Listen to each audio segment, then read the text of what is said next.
જય માતાજી ફેમિલી, કેમ છો બધા? આઈ હોપ બધા મોજ કરતા હશો. હું છું માનસી રેણુક અને સ્વાગત છે તમારું આપણા હરિદ્વાર સિરીઝના એક નવા અને અદ્ભુત વ્લોગમાં.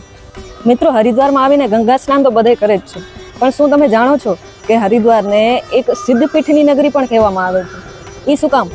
તો હરિદ્વારમાં માતાજીની 3 એવી સિદ્ધપીઠ આવેલી છે કે જેના દર્શન વગર તમારી હરિદ્વારની યાત્રા અધૂરી ગણાય છે. આજે આપણે એક જ વિડીયોમાં 3 સિદ્ધપીઠના દર્શન કરવાના છે.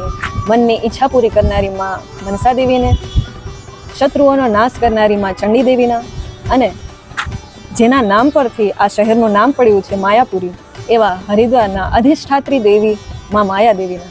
તો અત્યારથી જ વિડીયોને લાઈક કરી દેજો અને ચલીએ ભક્તિમય સફરમાં. તો આપણી યાત્રાની શરૂઆત થાય છે હરિદ્વારની સૌથી પ્રખ્યાત સિદ્ધપીઠ એટલે કે માં મનસા દેવીથી.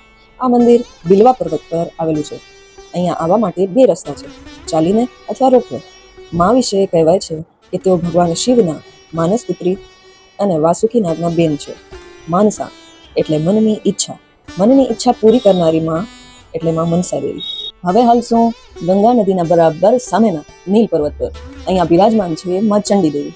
આ મંદિર પણ પર્વત પર જ છે, એટલે રોપવેની સુવિધા તો છે જ. અને હા, બંને મંદિરોનો જો સાથે પાસ લેશો તો સસ્તું પડશે. મનસા દેવી અને ચંડી દેવી. ચંડી માતાનો ઇતિહાસ બહુ રોચક છે. કહેવાય છે કે આ એ જ જગ્યા છે કે જ્યાં માતા ભગવતીએ ચંડ અને મુંડ નામના અસુરોનો નાશ કર્યો હતો.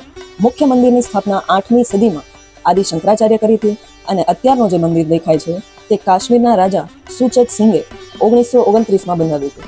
કહેવાય છે અહીંયા દર્શન કરવાથી જીવનના બધા જ કષ્ટો અને શત્રુ દૂર થાય છે. હવે પહોંચશું હરિદ્વારના રેલવે સ્ટેશન અને હરકી પૌડીની નજીક આવેલી ત્રીજી સિદ્ધપીઠ એટલે કે માં માયાદેવી. હરિદ્વારનું પ્રાચીન નામ માયાપુરી આ જ મંદિરના કારણે હતું. અહીંયા માને હરિદ્વારના રક્ષક દેવી તરીકે પૂજવામાં આવે છે. આ કોઈ સામાન્ય મંદિર નથી, કેમ કે પૌરાણિક કથાઓ અનુસાર અહીંયા સતીના નાભીનો ભાગ પડ્યો હતો, એટલે કે શક્તિપીઠમાં પણ ગણાય છે. અહીંયા બહુ લોકો જાતા નથી, પણ આ એક મેઇન જગ્યા છે કે જ્યાં આપણે જવું જરૂરી છે. તો આ વિડીયોમાં આપણે 3 સિદ્ધપીઠના દર્શન કર્યા, માં માયાદેવી, માં મનસા દેવી અને માં ચંડી દેવીના. આ 3 મંદિરો ભેગા મળીને એક સિદ્ધપીઠ ત્રિકોણ બનાવે છે. તો હરિદ્વારમાં જો તમે આવવાના હો તો આ 3 જગ્યાએ જવાનું બિલકુલ ચૂકતા નહીં. અને હા, આ 3 મંદિરોના ઇતિહાસમાંથી તમને કયા મંદિરનો ઇતિહાસ વધુ રોચક લાગ્યો એ મને કમેન્ટમાં કહેવાનું ભૂલતા નહીં, ઠીક છે? જો વિડીયો ગમ્યો હોય તો લાઈક કરવાનું ભૂલતા નહીં, અને તમારી ફેમિલીમાં શેર કરજો કે જેથી એ લોકોને પણ આવા પવિત્ર સિદ્ધપીઠ વિશે જાણવા મળે.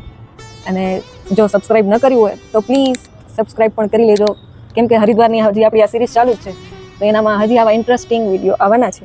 તો સ્ટે ટ્યુન.